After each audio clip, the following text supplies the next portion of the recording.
Ya, langsung presentasi.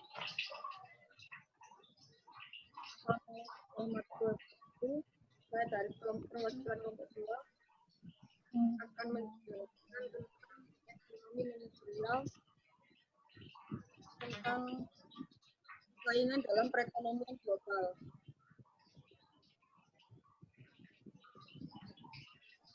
Yang pertama, persaingan dalam ekonomi. Bersaingnya para penjual yang sama-sama berusaha mendapatkan keuntungan, pangsa pasar, dan jumlah penjualan. Para penjual biasanya berusaha mengungguli persaingan dengan membedakan harga produk, distribusi, dan promosi. Pokok bahasan struktur pasar dan tingkat persaingan. Pasar monopoli. Penjual tunggal banyak pembeli. Bawa kan malah bangetan permangan itu lagi. Di mana itu ya besok. Cuma apa mati bukan? Adanya kelemahan karena di dalam hanya ada satu pasar persaingan sempurna. Banyak pembeli dan penjual, sumber daya dengan mobilitas sempurna,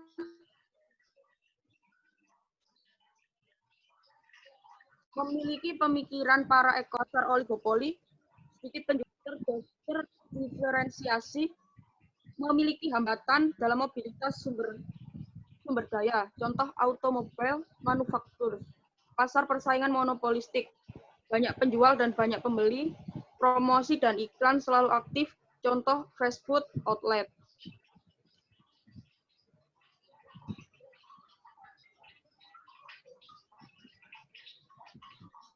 Persaingan dalam perekonomian global. Kurs, harga mata uang asing dan mata uang domestik. Mata uang domestik. Naiknya harga mata uang asing terhadap mata uang domestik. Apresiasi mata uang domestik. Turunnya harga mata uang asing terhadap mata uang domestik.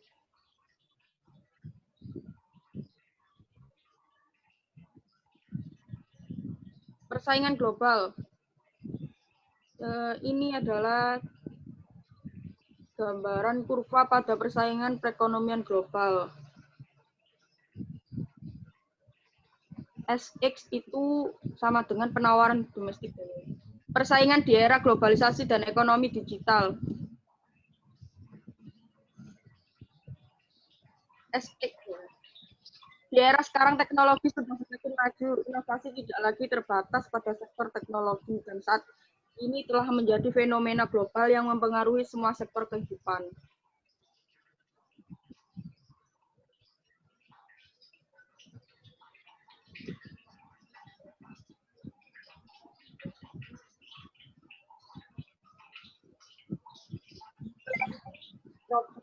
Perang dagang antara Amerika Serikat dan Tiongkok telah menciptakan kondisi baru yang berefek pada ketidakpastian global dan ini membuat hambatan tarif dan non-tarif menjadi proteksi sistem perdagangan untuk negara-negara lainnya. Dan solusinya adalah cara untuk meredam dampak negatif dari ketidakpastian global tersebut, yaitu dengan mengurangi sensitivitas nilai tukar rupiah terhadap dolar Amerika Serikat. Dari sisi sektor real, yaitu dengan cara mendorong industri yang berorientasi ekspor.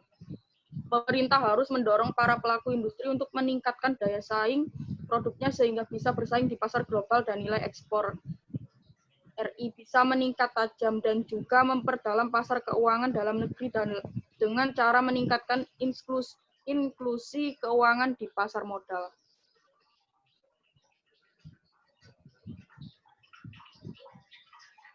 Terima kasih.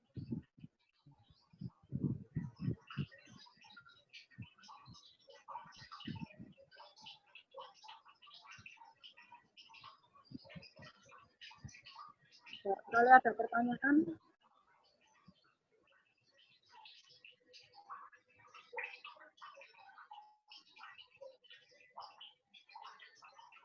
Silakan kita diskusi.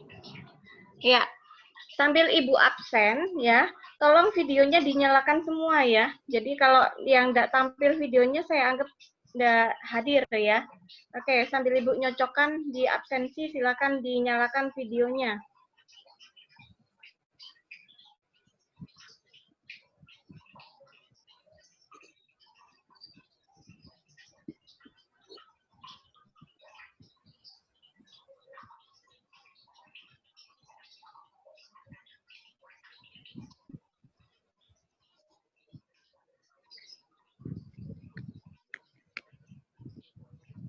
Viola, Hesti, belum nyala ya videonya ya.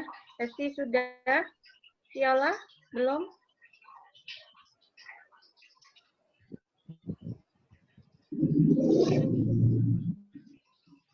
Abdul Mukrofi, belum?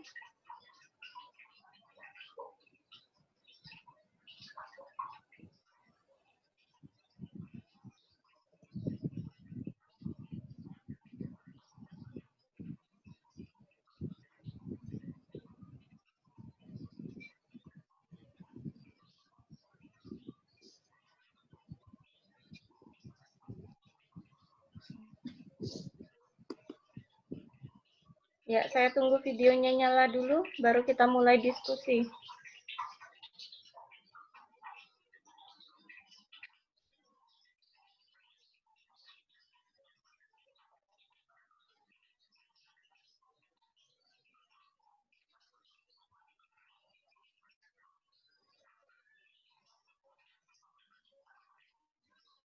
Tuan Purnomo, belum nyala videonya? Sudah.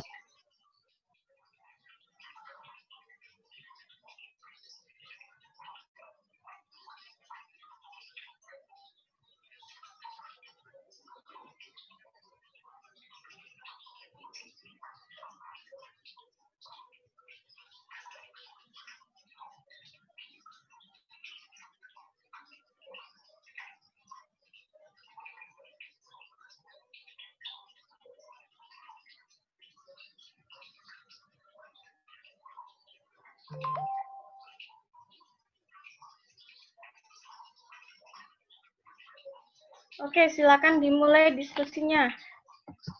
Silakan, Mbak.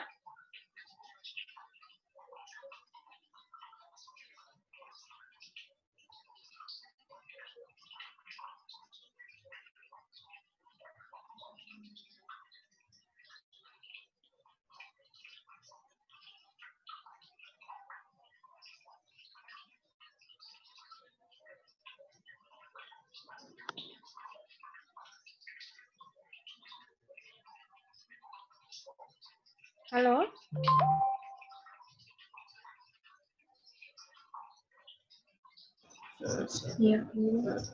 Ya, silakan dipimpin diskusinya.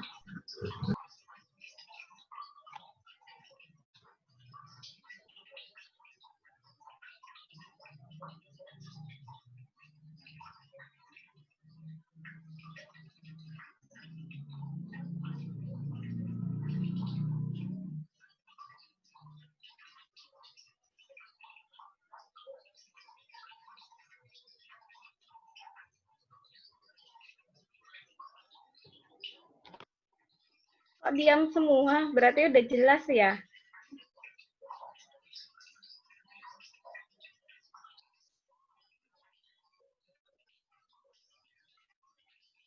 Atau terlalu pagi, masih ngantuk ini?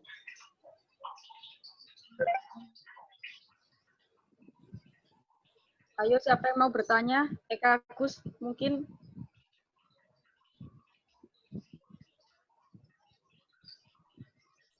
Saya boleh lihat slide akhir. Slide akhir. Terima kasih. Bukan, yang sebelumnya.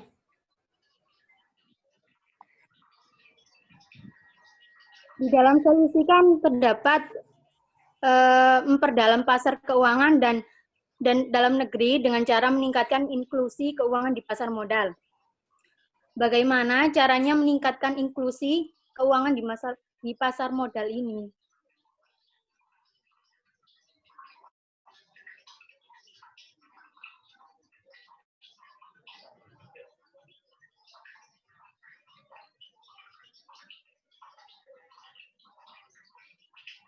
Ya, pertanyaan saya itu tadi. Bagaimana cara meningkatkan inklusi keuangan di pasar modal?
Ditampung dulu atau langsung dijawab, Mbak?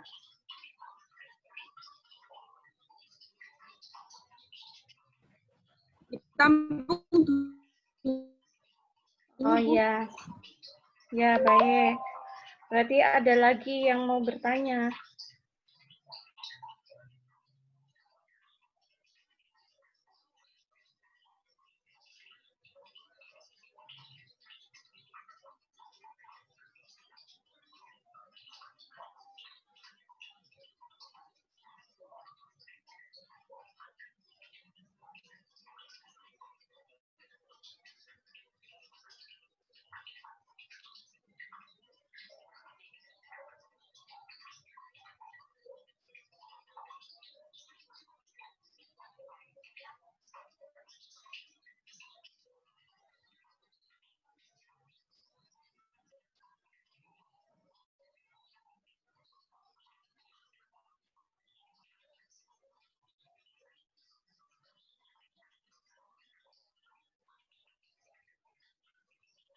Kelasnya kok sepi banget ya?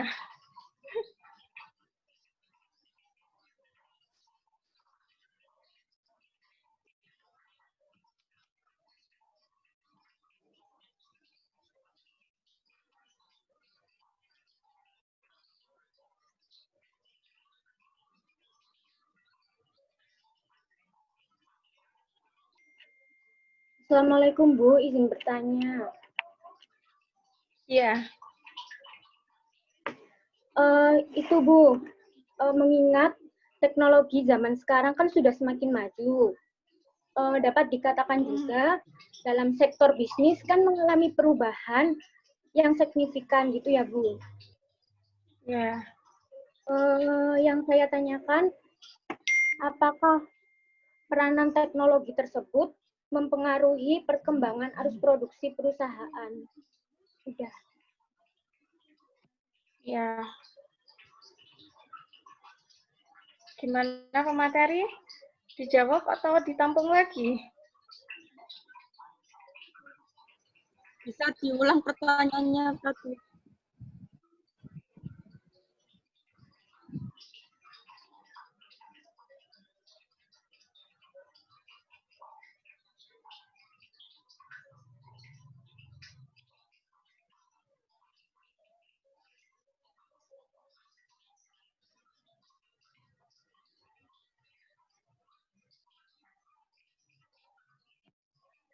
Minta diulang lagi pertanyaannya, Mbak. Oh iya Bu, mengingat teknologi zaman sekarang kan sudah semakin maju. Nah, dapat dikatakan juga dalam sektor bisnis juga mengalami perubahan yang signifikan. Nah, yang saya tanyakan, apakah peranan teknologi tersebut itu loh Bu mempengaruhi arus produksi perkembangannya perusahaan tersebut dalam perkembangan perusahaan.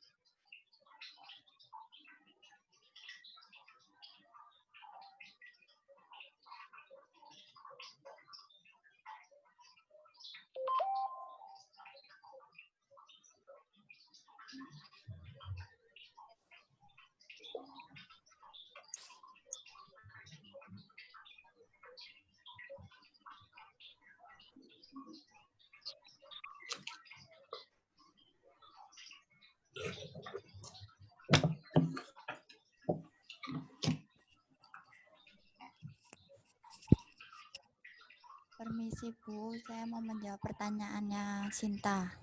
Ya, silakan. Bagaimana peranan teknologi memegang peranan sangat penting dalam perkembangan produksi? Yaitu peranan teknologi hanya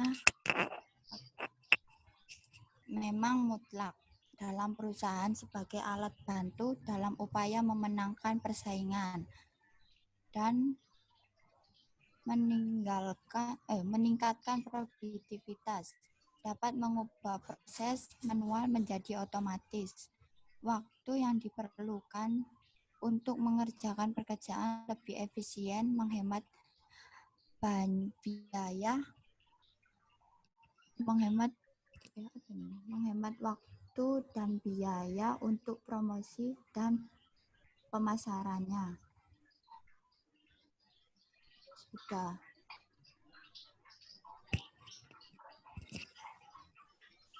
Sudah Tasin. Ya, terima kasih.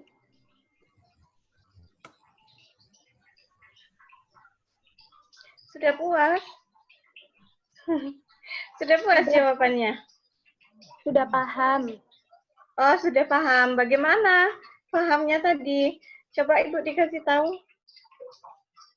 Itu Bu, peranan teknologi tersebut memang sangat penting karena sebagai alat bantu dalam memenangkan persaingan dan meningkatkan produktivitas perusahaan tersebut.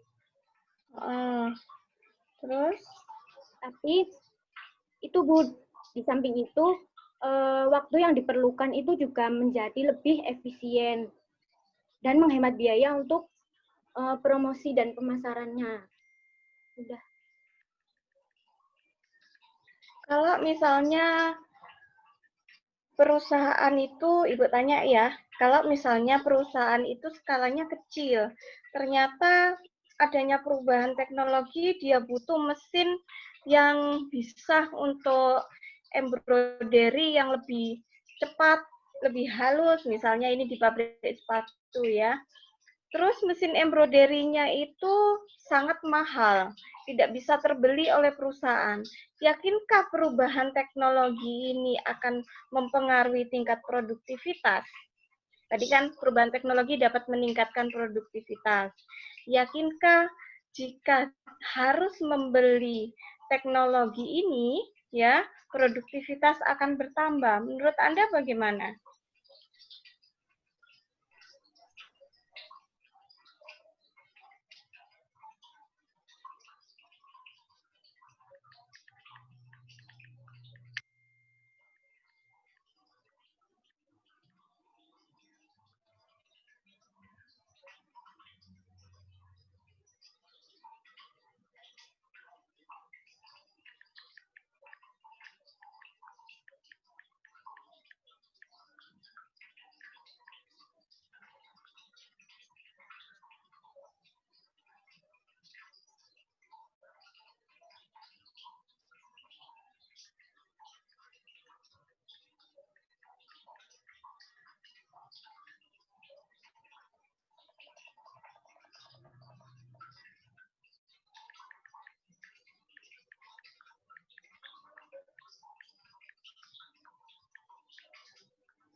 Bu, saya boleh menjawab?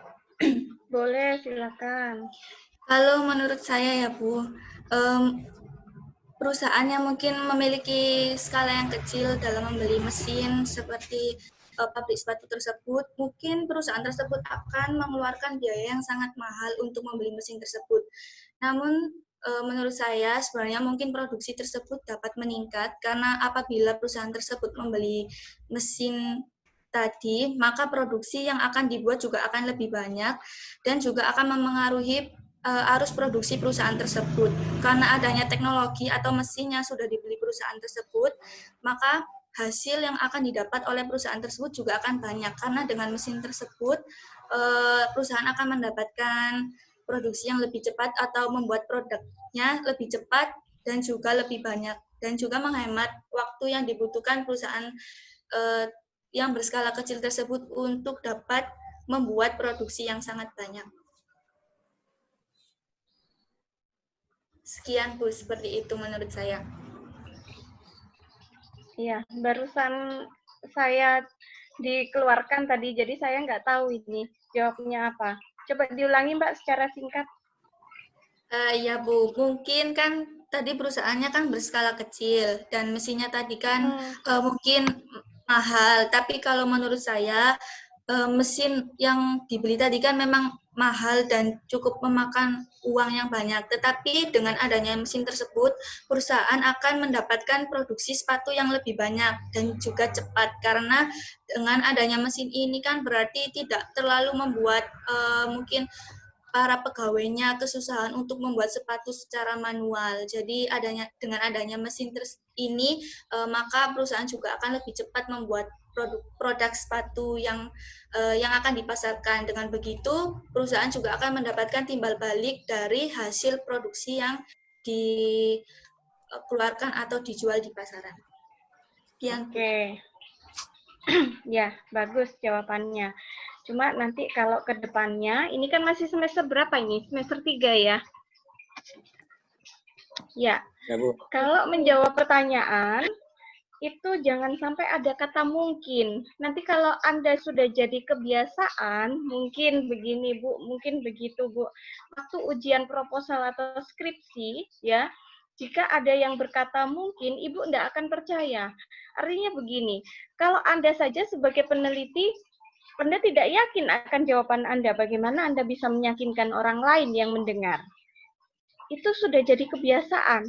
Kalau Anda berbicara, kata mungkinnya dihilangkan, atau oh gini Bu, oh gitu Bu, gitu ya. Atau yang mana, bagaimana yang mana nih. Itu tanpa sadar terucap. Anda tidak sadar kalau ada mungkin.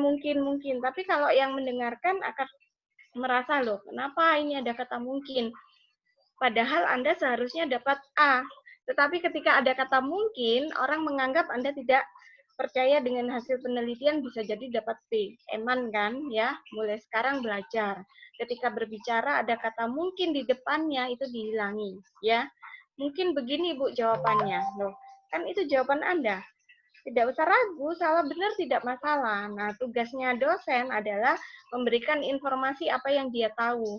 Mungkin saja kalau penempatannya di tengah itu bisa dipahami, tapi kalau di awal orang lain akan tidak paham, ya. Ilmu yang dipelajari mahasiswa dengan adanya globalisasi atau istilahnya ada internet, ada media marketing e-commerce dan sebagainya, ilmu yang didapat mahasiswa bisa jadi lebih tinggi daripada sharing. Apa sih di zamannya Ibu dulu ya, waktu Ibu kuliah di tahun 99, Anda sudah lahir apa belum? Belum, Bu. Belum, Bu ya. Waktu Ibu di zaman kuliah dulu, buku itu sangat sulit didapat ya. Buku itu kalau misalnya kita mau ke perpustakaan, kita catat, kita bawa ke kelas catatannya, kita bertanya apa yang didapat. Tapi kalau sekarang mahasiswa jika tak paham sudah enak langsung browsing ya kan, langsung didapat di Mbak Google ya. Kakek neneknya lebih pinter sekarang misalnya begitu. Nah, itu adalah perbedaan-perbedaan yang bisanya mahasiswa itu lebih tinggi ilmunya daripada dosennya. Nah, dosennya yang mengikuti. Oh, ternyata mahasiswa sekarang itu lebih kreatif. Mahasiswa sekarang itu bisa menciptakan produk-produk sendiri. Kalau dulu kan tergantung orang tua atau bisanya jual. Kalau sekarang dia kreator, bisa menciptakan produk sendiri, dijual dalam bentuk ikatan UMKM dan sebagainya, ya. Oke, begini. Persaingan dalam perekonomian global itu sudah ada dimulai pada saat era globalisasi. Kalau sekarang kan era apa? 4.0 ya.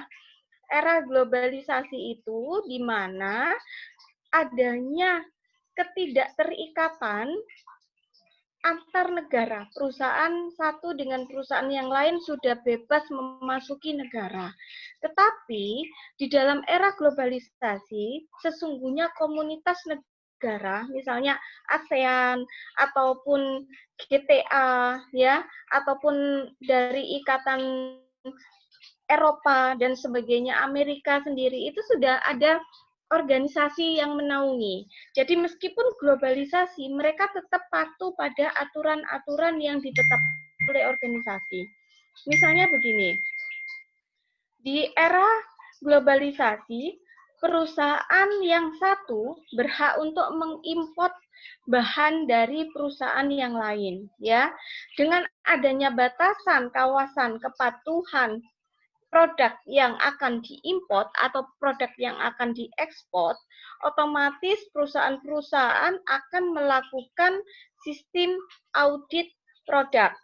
Apakah produknya itu sudah mematuhi aturan yang diberlakukan? Anda kalau beli mainan ya, atau belikan adiknya atau belikan anaknya kalau yang sudah berkeluarga, kan ada aturannya. Mainan ini harus dibuang di tempat sampah. Mainan ini tidak boleh di atas 3 tahun atau tidak boleh di bawah 3 tahun. Itu kan ada instruction yang ada di belakang mainan ya.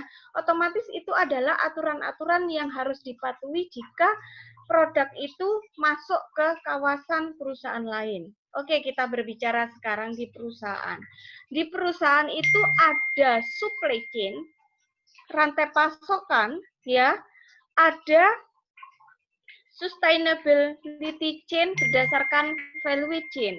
Jadi ada sustainability di rantai pasokannya ya. Di rantai pasokan itu berhubungan dengan apa? Raw material dari perusahaannya. Apakah nanti kita import tannery atau kulit dari luar jika perusahaan sepatu? Apakah kita menyediakan gudang? Apakah kita menyediakan tenaga kerja? Apakah ini teknologinya kita harus beli? Ataukah kita menggunakan outsourcing? Ataukah kita menggunakan subkontrak? Nah, nanti kita evaluasi berdasarkan SWOT, dianalisis strategi itu. Dari berbagai strategi yang terbaik, kita pilih yang paling baik. Oh, perusahaan kita masih kecil. Kalau kita beli mesin embroidery, otomatis nanti kita tidak bisa mampu bayar pegawai. Berhubung pesanannya itu adalah 100, kapasitas kita memproduksi 50, yang 50 kita subkontrakkan. Resikonya apa dengan subkontrak? Resikonya adalah kita tidak bisa mematok standar kualifikasi dari subkontrak. Artinya begini, meskipun ada spesifikasi yang kita harapkan untuk sepatu itu kualitasnya harus grade-nya A, ternyata perusahaan subkontrak itu mampu A- atau AB misalnya, KW2-nya. Oh, ternyata nanti kalau kita subkontraknya salah pilih, kita bisa di-reject dari pemesanannya. Nah, seperti itu. Dan untuk memenuhi value chain-nya atau nilai kebutuhan dari apa yang diharapkan oleh konsumen, biasanya berhubungan juga dengan apa? Service after pembelian, ya. Garansinya bagaimana?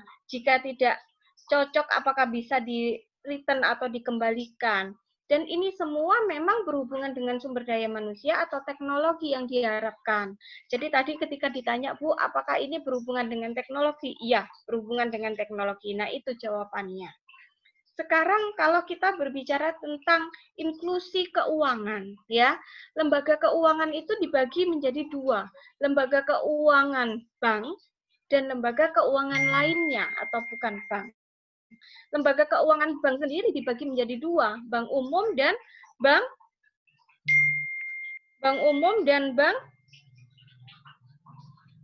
apa yang diketahui? Di Indonesia ini dibagi 2, bank umum dan halo. Bank umum dan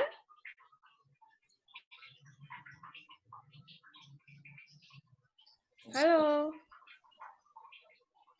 Bank umum dan ayo pengetahuannya. Jangan ragu-ragu, Ibu tidak akan marah kalau salah. Ya, jangan takut sama Ibu. Swasta, Bu. Bank umum dan bank swasta, bank umum dan bank syariah. Yang benar, bank umum dan bank perkreditan rakyat. Bank umumnya dibagi dua, bank umum syariah dan bank umum non syariah. BPR-nya juga dibagi dua, BPR syariah dan BPR non syariah, ya. Sedangkan lembaga keuangan lainnya itu ada pasar modal, asuransi, dana pensiun, joint venture, ya, leasing, ya, sewa guna usaha, dan operasi. Itu semua bisa Anda pelajari jika Anda sudah di semester 4. Nanti kalau misalnya Ibu pengampunya atau Bu Misti ya mungkin bisa jadi. Jadi nanti ada mata kuliah namanya bank dan lembaga keuangan lainnya. Nanti kalau sudah lulus itu baru bisa mengambil manajemen perbankan di semester 5, ya. Oke. Begini. Ketika ada bank dan lembaga keuangan lainnya, ya, kita membahas tadi inklusi keuangan di bank lembaga lainnya sebagai pasar modal. Sebenarnya inklusi keuangan di era pandemi ini banyak sekali digelontorkan, terutama kepada UMKM, ya. Kalau UMKM-nya itu tidak mampu bertahan di era pandemi akan dibina. Jika produknya semula adalah produk konveksi, baju yang tidak laku akan dikasih solusi kepada bikin masker dan sebagainya. Nah, itu adalah inklusi-inklusi dan literasi yang disarankan oleh pemerintah kepada lembaga keuangan lainnya, di bawahnya ada UMKM. Bu, bagaimana dengan pasar modal? Pasar modal dengan bank itu hampir sama inklusi keuangannya berupa suntikan dana. Kalau di bank ada namanya adalah restructuring kredit atau kredit restructuring yang bisa dibantu dengan perpanjangan jadwal pembayaran, perpanjangan atau penambahan kolateral, yaitu agunan, dan sebagainya. Ketika di pasar modal, itu banyak sekali inklusi keuangan. Contohnya Anda sebagai mahasiswa, ada namanya pojok pasar modal, ya. Anda sudah tahu di manajemen ada pojok pasar modal itu, yang Anda bisa bermain pasar modal, yang ada di lantai 3. Yang di kantornya Pak Yani. Nah, Anda main ke situ. Nah, inklusi keuangannya, ketika dulu kita bermain pasar modal satu item pasar modal kita berinvestasi itu dulu 1 juta berapa. Tapi ketika ada inklusi, kita diturunkan menjadi 250, Anda sudah bisa membeli 1 slot untuk efek di pasar modal. Nah, itu namanya inklusi-inklusi atau kebijakan keuangan yang diberikan oleh pemerintah. Literasinya bisa melalui sekolah-sekolah, media massa, medsos, ya, ataupun di bangku perkuliahan lewat mata kuliah pasar modal, LKL, ataupun lewat praktikum pasar modal. Nah, itu adalah inklusi dan literasi. Ada lagi yang ditanyakan?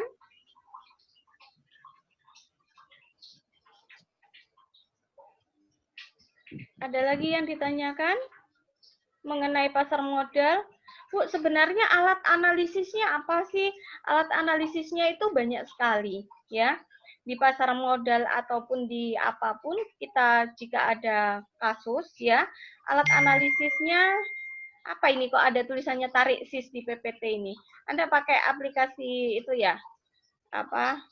Tulisan di presentasi. Ini siapa yang nulis ini? Nggak tahu, Kita Bu. lanjutkan apa tidak ini? Lanjut aja, Bu. Saya sebagai host juga nggak tahu ini Iya. udah yang nulis. Siapa yang nulis ini?